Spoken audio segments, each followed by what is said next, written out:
Nimekukimbilia we Bwana, nisiaibike milele. Kwa haki yako niponye, unitegee sikio lako, uniokoe ima. Uwe kwangu mwamba wa nguvu, nyumba yenye maboma ya kuniokoa. Ndiwe genge langu na ngome yangu, kwa ajili ya jina lako niongoze unichunge. Utanitoa katika wavu walionitegea kwa siri, maana wewe ndiye ngome yangu. Mikononi mwako naiweka roho yangu. Umenikomboa e Bwana, Mungu wa kweli. Na wachukia wote washikao wasiofaa wenye uongo, bali mimi namtumainia Bwana. Na nishangilie nizifurahie fadhili zako, kwa kuwa umeyaona mateso yangu. Umeijua nafsi yangu tabuni, wala ukunitia mikononi mwa adui. Miguu yangu umeisimamisha panapo nafasi. E Bwana, unifadhili, maana ni kati ya dhiki. Jicho langu limenyauka kwa masumbufu, naam, mwili wangu nao na nafsi yangu. Maana maisha yangu yamekoma kwa huzuni, na miaka yangu kwa kuugua. Nguvu zangu zinatetemeka kwa uovu wangu, na mifupa yangu imekauka. Kwa sababu ya watesi wangu nimekuwa kama raumu, naam, hasa kwa jirani zangu, na kitu cha kutisha kwa rafiki zangu. Walioniona njiani walinikimbia. Nimesauliwa kama mtu asiyekumbukwa. Nimekuwa kama chombo kilichovunjika, maana nimesikia masingizio ya wengi. Hofu ziko pande zote, waliposhauriana juu yangu. Walifanya hila uondoe uhai wangu, lakini mimi nakutumaini wewe Bwana. Nimesema wewe ndiye Mungu wangu, nyakati zangu zimo mikononi mwako. Uniponye na adui zangu, nao wanaonifuatia. Umwangaze mtumishi wako kwa nuru ya uso wako. Uniokoe kwa ajili ya fadhili zako. E Bwana, nisiaibishwe, maana nimekuita. Waaibishwe wasio haki, wanyamaze kuzimuni. Midomo ya uongo hiyo na ububu imnenayo mwenye haki maneno ya kiburi. Kwa majivuno na dharau, jinsi zilivyo nyingi fadhili zako, ulizowekewa kuchao, ulizowatendea kukimbiliao mbele ya wanadamu. Utawasitiri na fitina za watu katika sitara ya kuwako kwako. Utawaficha katika hema na mashindano ya ndimi. Bwana ahimidiwe, kwa maana amenitendea fadhili za ajabu katika mji wenye boma. Nami nalisema kwa haraka yangu, nimekatiliwa mbali na macho yako. Lakini ulisikia sauti ya dua yangu wakati nilipokulilia. Mpendeni Bwana, nyinyi nyote watawa wake. Bwana wahifadhi waaminifu. Iweni hodari, mpige moyo konde, nyinyi nyote mnaongoja Bwana. Bwana Yesu asifiwe. Ni lazima kwanza ujue kwa nini tunasoma Zaburi asubuhi. Zaburi ni utabiri. Ukisoma kitabu cha Wakorintho sura ya 14 mstari wa kwanza, anasema takeni kalama zilizokuu, lakini zaidi mpate kutubu. Kitabu chote cha Zaburi ni unabii. Kwa unapotamka unajitamkia. Mambo mengine hayajatokea kwako. Bwana unikumbuke. Bwana ninalia usiku mzima, sio leo. Wakati huo unabii utaenda kutimia kwa ajili yako. Bwana Yesu asifiwe. Bwana anaposema fitina zimenizunguka, inawezekana uone fitina, lakini zitakapokuja zitakuta mishale tayari. Kama umewekeza silaha, ni bomu ambalo akicha kukanyaga adui anarushwa mpaka anajisikia mwenyewe. Ndio maana umuhimu wa kuomba. Kwa nini tunasoma Zaburi kila siku? Kwa sababu Zaburi ni utabiri, ni unabii wa mambo yajayo. Zaburi sio mambo yaliyotokea. Ukisoma kitabu kinaitwa Hidden Gospels, injili zilizofichwa. Sasa unajua sisi wengine tunasoma mengi. Bwana Yesu asifiwe. Kinakwambia kwamba wakati wanaongea Yesu na mitume wake, siku zote katika maongezi yao ukisikia wamekaa Yesu na mitume wake, walikuwa wanaongea Zaburi. Kwa anamuuliza, unaonaje hii tunakokwenda sasa kwenye vita hii? Andrew niambie, Andrea, niambie Mathayo. Mathayo anashukiwa na Roho Mtakatifu, anasoma Zaburi fulani. Kwa mambo mengi yanaongozwa na unabii. Hakuna jambo Mungu anaweza kufanya chini ya jua kutoka kwenye maisha yako bila unabii. Kwa kila unaposoma Zaburi natamani ushike kitu fulani kitakachokuongoza katika maisha yako ya siku hiyo. Kwa cha kwanza tunaanza tunajua kwamba Mungu ni kimbilio letu. Na ukimkimbilia Bwana, rabo sakaria na rabosha, anasema ni ngome imara. Bwana Yesu asifiwe. Na ukimkimbilia Bwana hutaaibika milele. Aibu haitakuja juu yako, Mungu atakuepusha na aibu. Lakini pia ukimkimbilia Bwana, anasema kwamba kuna Mtego. Watu waovu, watu wabaya wamekufichia mtego. Ukiamua kumkimbilia Bwana, ule mtego Mungu anawafanya wanasi wao. Lakini kingine ni kwamba Daudi anasema kitu ambacho cha ajabu sana. Anasema, nilipokuwa nimekuomba Mungu kwa ajili ya jambo fulani, nikazani kwamba unisikii, lakini ukanisikia kutoka juu, ukanitoa nilipokuwa kwenye shida, ukaniweka mahali palipokuwa na nafasi. Kuna mahali umebanwa, mbavu hazitoki. Bwana Yesu asifiwe. Lakini yuko Mungu anaweza kutoa pale, akakuweka mahali palipo na nafasi. Lakini la mwisho ni kwamba weka matumaini mwako Bwana. Mstari wa mwisho kabisa anasema, iweni hodari, mpige moyo konde, never give up. Watu wengi wanaishia sehemu ya mwisho kabisa mafanikio yao. Never give up. Usikate tamaa. Piga moyo konde. Muamini Bwana.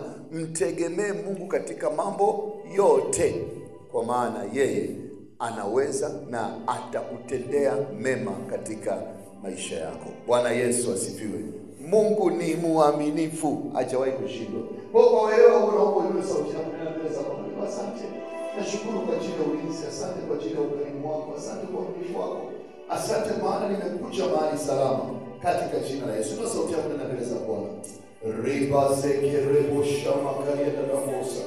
Baba, tunakushukuru tena asubuhi nyingine ya leo ambao Bwana umekuwa pamoja nasi usiku wa jana. Umepigania nafsi zetu na roho zetu, umetulinda Bwana. Umetupa kibali cha kuwepo tena asubuhi ya leo mahali hapa Baba. Tunakuabudu, tunakutukuza, hakuna Mungu kama wewe. Wewe ni Alfa, wewe ni Omega, hujawahi kubadilika. Kila asubuhi uaminifu wako na uongozi wako Bwana ni mpya juu yetu. Tunakushukuru kwa ajili ya kibali ulifanya Bwana kwa ajili yetu. Asante kwa ajili ya Baba ya neema yako ambayo umekuwa nasi kupata milaka. Baba, mkono wako kupata usingizi ulipokuwa mzito. Adui alipokuja kutuchungulia Bwana ulimpiga na kumwangamiza. Asante kwa majeshi ya wachawi ambao Bwana umeangusha usiku. Wale waliotaka kuja kushughulikia kwa namna yoyote Bwana walikutana na moto wako. Tunakushukuru, umetupa afya njema, umetuponya magonjwa yote, umetupa uzima, umetupa amani na umetupa neema Bwana. Tunakuabudu, hakuna Mungu kama wewe. Wewe ni Alfa, wewe ni Omega. Tunakushukuru kwa sababu wewe ni mwaminifu katika jina la Yesu. Baba, tunashukuru kwa siku ya leo, na ndipo tunaiweka ibada hii mikononi mwako. Bwana usiyeshindwa, Mungu ambaye ni Alfa na Omega, tunaomba nguvu ya Roho Mtakatifu ikashuke na ikatembee nasi, na ukaanze nasi Bwana maombi haya, na ukamalize, ukasikie dua zetu Bwana, katika jina la Yesu, katika jina la Yesu. Amen. Haleluya.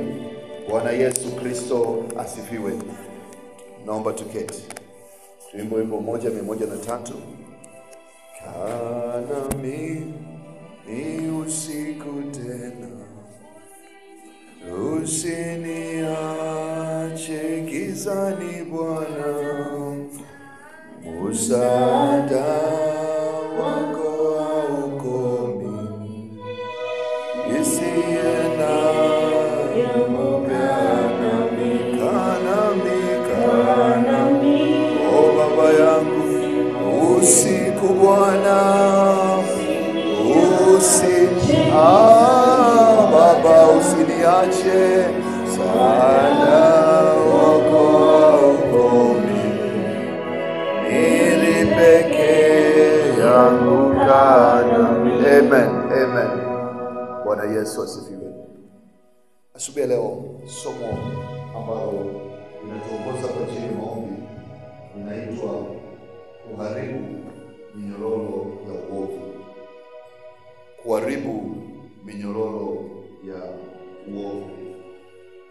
Kuharibu minyororo ya uovu. Neno ibilisi au neno shetani, sehemu kubwa manake mshtaki. Yeye alikuwa wa kwanza kusema muone yule. Ndicho alichofanya kwa Daudi, kwa Ayubu, na akapata shida.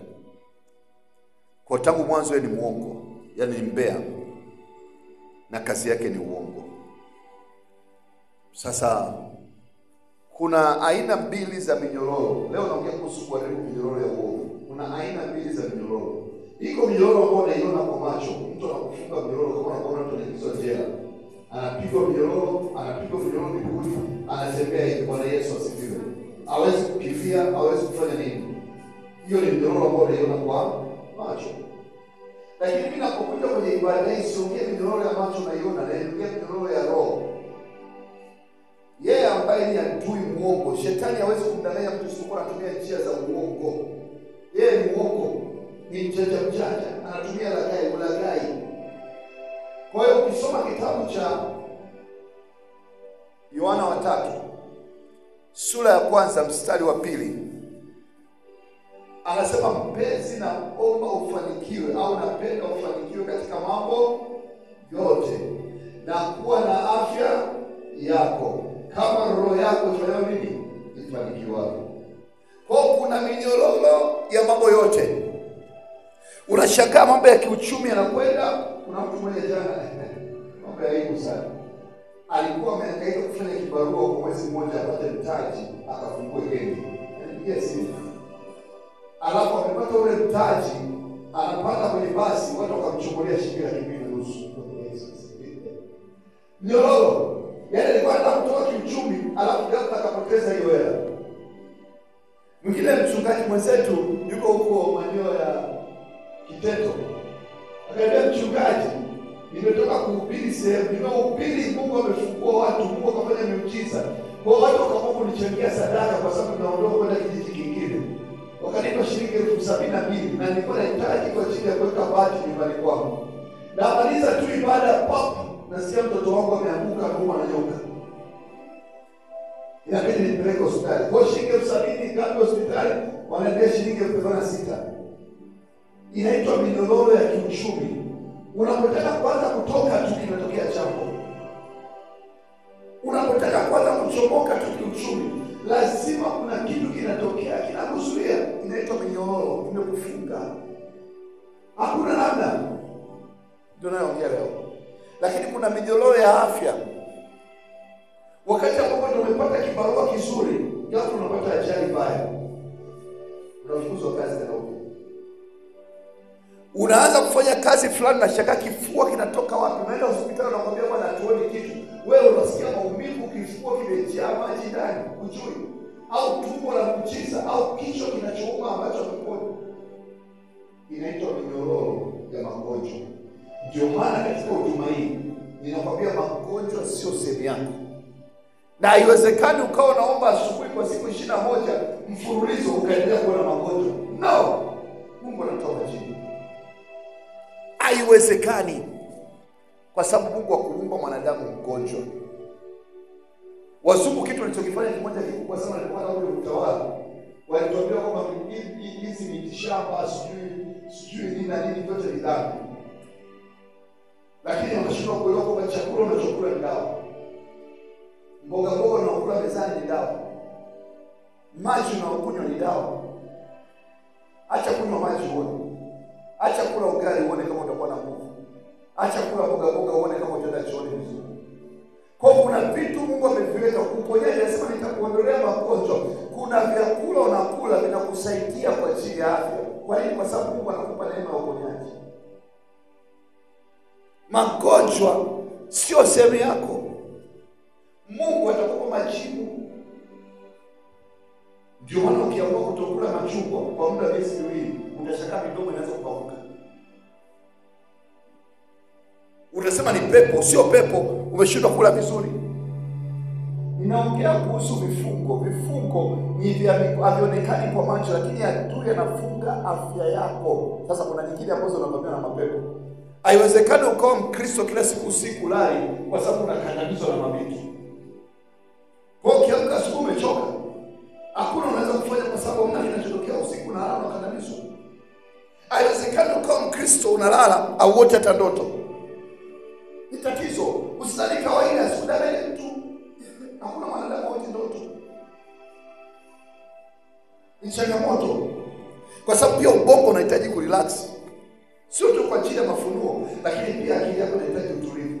Kwa inaitwa vifungo. Mtu amefungwa miaka mingi mpaka amekuwa mnyonge, mpaka anasema huu ni ugonjwa wangu, ili malaria yangu, ili tumbo langu, hiki ni kichwa changu, kwa sababu amefungwa minyororo.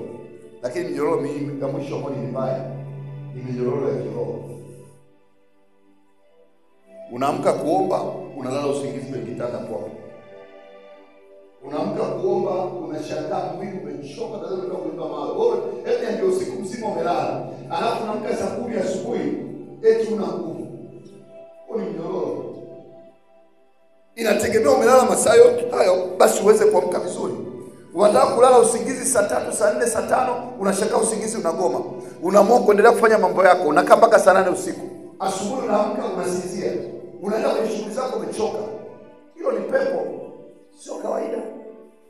Nataka uelewe minyororo. Mimi naongea kuhusu minyororo ya kiroho. Adui kazi yake kutegeshea minyororo. Ndicho anachokifanya. Ukisoma ile kitabu cha Mambo ya Nyakati sura ya kwanza sura ya 20, tunakutana na mfalme Daudi katika Israeli akiwa na mkuu wake wa majeshi wakipambana na maadui. Ukisoma kwenye kitabu cha Agano la Kale, kila vita unapoiona kwa namna ya Agano Jipya ni shetani. Unaposikia Waisraeli wakazungukwa na majeshi ya adui, maana yake shetani pia anaweza kuzunguka. Mapepo na majini yanaweza kuvamia wewe. Lakini na habari njema kwako kwamba kitabu cha Matendo ya Mitume 10:38 inaongea habari za Yesu wa Nazareth, jinsi Mungu alivyomtia mafuta na Roho Mtakatifu, naye akatembea huku na kule akiponya wote walionewa na ibilisi.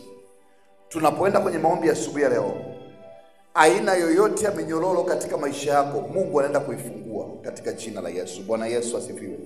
Kuna watu wana minyororo ya akili mbovu. Akili yake haina akili, kama boga tu. Yaani kichwa hiki kimewekwa kama pipa tu kichwani. Halina kitu. Minyororo. Ana chochote anachokiwaza. Ana lolote aliyokuwa na kusudi nalo. Unaweza kumwambia hata hapa tunaenda kuomba, yeye ajui hata anaomba nini. Kichwa kimekuwa bororo. Kichwa kimekuwa karatasi. Ni minyororo. Mungu alimuumba mwanadamu aweze kuongezeka. Mungu alimuumba mwanadamu aweze kwenda mbele. Ukiona fika tu unaridhika upesi, maana yake kwamba kuna kitu kimetatizwa. Mnyororo umekamata. Kazi ya mnyororo ni kwamba badala ya kutembea hivi kawaida, inakuzuia. Kwa hiyo inabidi utembee aidha polepole au usitembee kabisa. Na ndicho shetani anachofanya katika maeneo matatu: afya yako, katika uchumi wako, na katika roho yako. Asubuhi leo tunapoenda kuomba, kila aina ya mnyororo ambao adui ameweka kwenye maisha yako unaenda kutenguka katika jina la Yesu. Bwana Yesu asifiwe. Tunaenda kuvunja minyororo ya aina yoyote. Ukisoma kitabu cha Zaburi 149 mstari wa 6, Zaburi 149 mstari wa 6, anasema, Zaburi 149 mstari wa 6, sikiza kwa makini. Anasema, sifa kuu za Mungu zi vinywani mwao, na upanga mkali kuwili mkononi mwao. Umekuja asubuhi kwa ajili ya kumwabudu Bwana. Umekuja kumwimbia. Unapomsifu Mungu, mikononi mwako lazima ushike upanga mkali kuwili. Ndio maneno unayoongea. Kwa maombi unayoenda kuyafanya ni maombi ya kukata na kuharibu kwa neema ya Mungu kila mnyororo ambao adui ameweka juu ya maisha yako. Tusimame. Siku zetu hazikawi kwisha, sioni la kunifurahisha, hakuna ambacho hakikomi, usiye na mwisho. Kanami ni usiku tena, usiniache gizani Bwana, msaada wako haukomi, nilipeke yangu kanami. Sema, Baba yangu, Baba yangu, ninainua mikono yangu asubuhi leo, ninakuabudu na kutukuza. Wewe ni Mungu, hujawahi kubadilika. Ninakushukuru kwa maana ahadi zako ni mpya kwangu kila inapoitwa asubuhi. Baba, ninakuabudu, ninakutukuza, ninakuhimidi. Wewe ni Bwana, katika jina la Yesu. Sema, Baba, kwa jina la Yesu ninaomba asubuhi ya leo, aina yoyote ya vita ambayo inatoka kwenye uzao wangu, inatoka kwenye kizazi changu, inatoka kwa wazazi wangu, inakwenda katika vizazi vyangu, vita vya vizazi, leo kwa jina la Yesu ninaamuru, ewe vita, simama, rudi ulikotumwa, katika jina la Yesu. Iachie roho yangu, achia mwili wangu, achia nafsi yangu. Vita vya magonjwa, toka kwa jina la Yesu. Vita vya uchumi, toka kwa jina la Yesu. Vita vya kiroho, toka kwa jina la Yesu. Sema, Baba yangu, Baba yangu, ninaomba asubuhi ya leo, aina yoyote ya mito ya uovu ambayo inatembea juu ya maisha yangu, kutoka nyumba baba yangu, kutoka nyumba mama yangu, futika kwa damu ya Yesu. Futika kwa damu ya Yesu.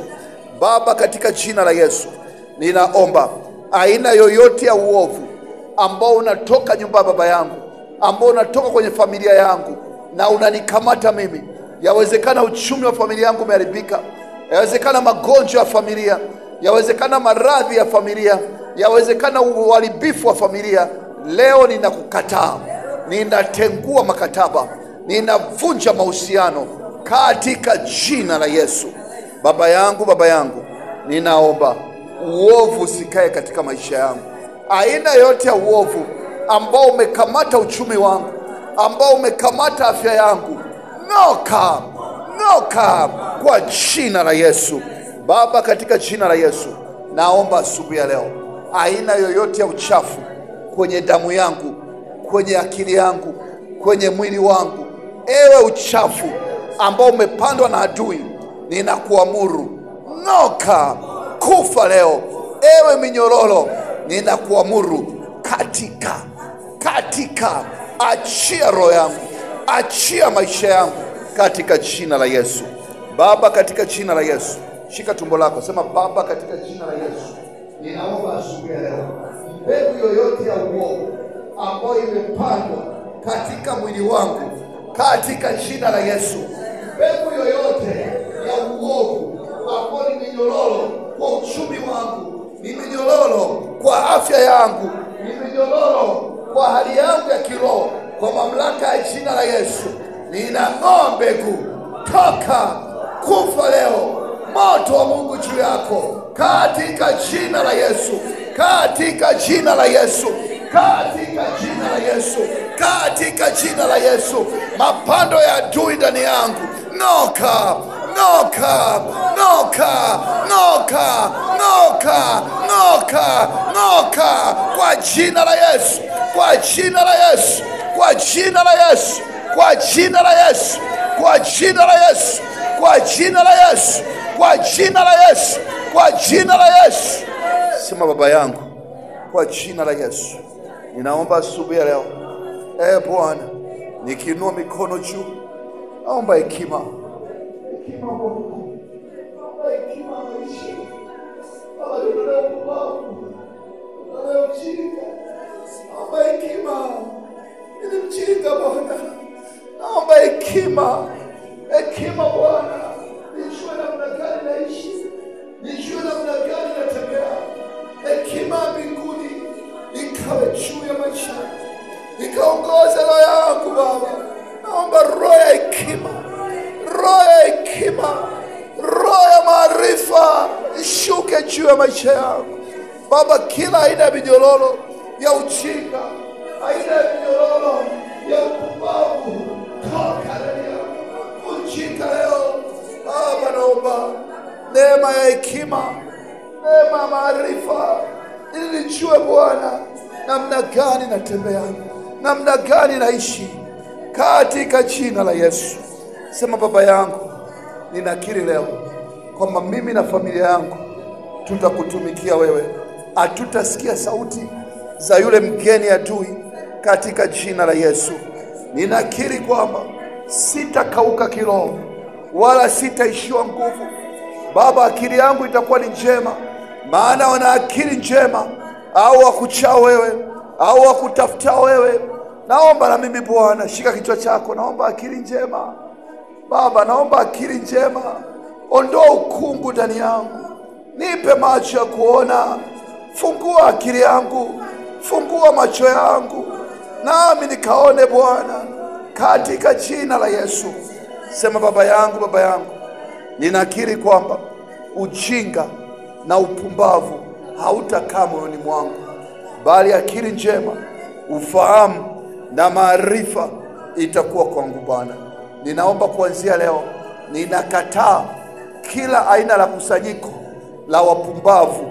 Ninakataa kuwa mpumbavu, ninakataa kuwa mpumbavu, ninakataa kuwa mpumbavu, ninakataa kuwa mjinga.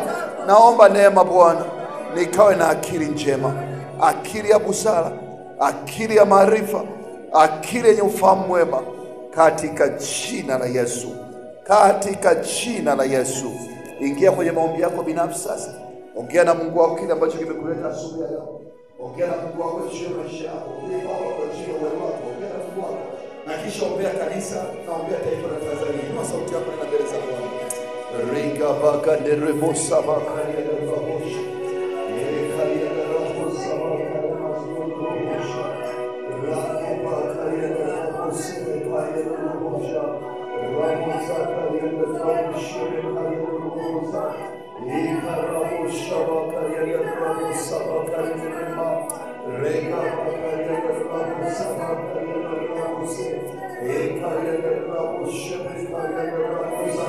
Rika bakaria de rabo sabakaria de reba Roma shiro sabakaria de rabo she Reke bakaria de rabo sabakaria de reba Rema siodo rabo sabakaria de rabo saba Rika bakaria de rabo sabakaria de rabo she Ekaria de rabo sabakaria de rabo sebeba Rika bakaria de rabo sabakaria de se Reko bakaria de rabo sheba Baba, kwa jina la Yesu wa Nazareti, ninaomba rehema kwa ajili ya Bwana matendo ya miujiza katika huduma hii. Naomba neema kwa ajili ya matendo ya miujiza katika huduma hii. Naomba neema kwa ajili ya maajabu, ishara na nikatembee katikati ya huduma hii kwa damu ya Yesu Kristo wa Nazareti. Ninaomba matendo ya ishara na maajabu Bwana yakatembee katikati ya huduma hii kwa jina la Yesu wa Nazareti. Naomba matendo ya ishara na maajabu Bwana yakatembee katikati ya huduma hii katika jina la Yesu wa Nazareti. Naomba matendo ya ishara na ajabu Bwana yakatembee katika huduma hii kwa jina la Yesu wa Nazareti. Naomba matendo ya ishara na ajabu Bwana yakatembee katika huduma hii kwa jina la Yesu wa Nazareti. Naomba matendo ya ishara na ajabu Bwana katika jina la Yesu. Ndipo Baba, katika jina la Yesu Kristo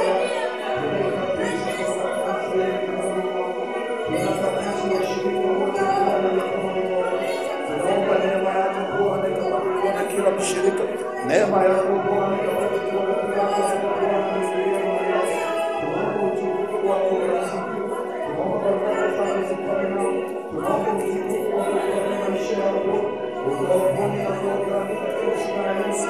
Baba, ukaikumbuke tumaini, ukaikumbuke kazi yako mahali hapa kwa damu ya Yesu. Ukakumbuke tumaini, ukakumbuke kazi yako mahali hapa kwa damu ya Yesu. Ukaikumbuke tumaini, ukakumbuke kazi yako mahali hapa kwa damu ya Yesu. Naomba kwa ajili ya washirika wote Bwana, wapate nguvu mpya, wapate moto mpya, wapate akili mpya, wapate hekima mpya katika jina la Yesu, katika jina la Yesu. Ndipo tunaweka taifa la Tanzania mikononi mwako. Ee Bwana, tunaomba rehema, damu ya Watanzania itamwagika. Tunafuta roho ya kusudia binadamu. Tunaomba amani yako idumishe Bwana, tukavuke salama katika wakati huu, tukavuke salama katika msimu huu, hata uchaguzi ukavuke salama. Tunaomba damu isimwagike Bwana, roho yoyote iliyokusudia kumwaga damu tunainyamazisha na kuifuta.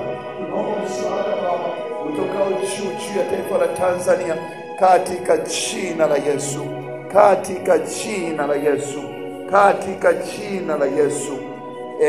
Amen. Hallelujah. Tuseme pamoja sala Baba yetu uliye mbinguni. Baba yetu uliye mbinguni, Jina lako litukuzwe. Falme wako uje. Mapenzi yako yatimizwe hapa duniani kama huko mbinguni. Tupe leo riziki yetu ya kila siku.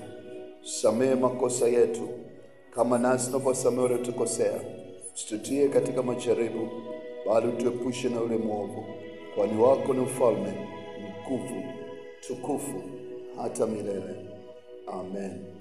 Neema ya Bwana wetu Yesu Kristo na upendo wa Mungu Baba na ushirika mtamu wa Roho Mtakatifu uwe na sote sasa na hata milele. Amen. Hakika wema na fadhili za Bwana zitanifuata mimi siku zote za maisha yangu, nami nitakaa nyumbani mwa Bwana milele na milele. Amen.